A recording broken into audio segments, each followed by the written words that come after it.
may ito troubleshoot ako dito mga master na isang servo motor. So itong servo motor na to, so bigla lang daw tong huminto. Tapos hindi na umikot yung in-feed namin na conveyor. So conveyor ang dinadrive nito. Tapos nag-a-alarm siya ng dosing belt conveyor failure servo drive. So yung hinawakan ko tong motor mga master ay hindi naman siya mainit. So paano nga ba i-troubleshoot pag ganitong klaseng problema? So pag ganitong klaseng problema mga master, ang una yung gagawin dito ay i-check nyo yung mismong servo motor, yung winding ng motor, kung okay ba, kung tama lang ba yung continuity niya, balance ba, tsaka hindi siya grounded.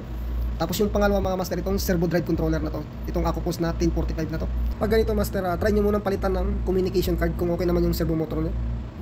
Tapos kung ganun pa rin, yung mismong servo drive controller na ang papalitan nyo, kasi nandyan lang talaga yung problema sa tatlo na yan. Kung hindi servo motor, yung BNR card nya, or yung servo drive controller mismo ng servo motor.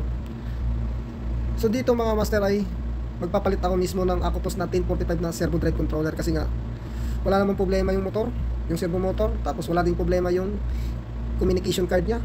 Kaya nag-decide ako dito na palitan ko siya mismo ng servo drive controller na 1045. So makita nyo mga master ay okay na.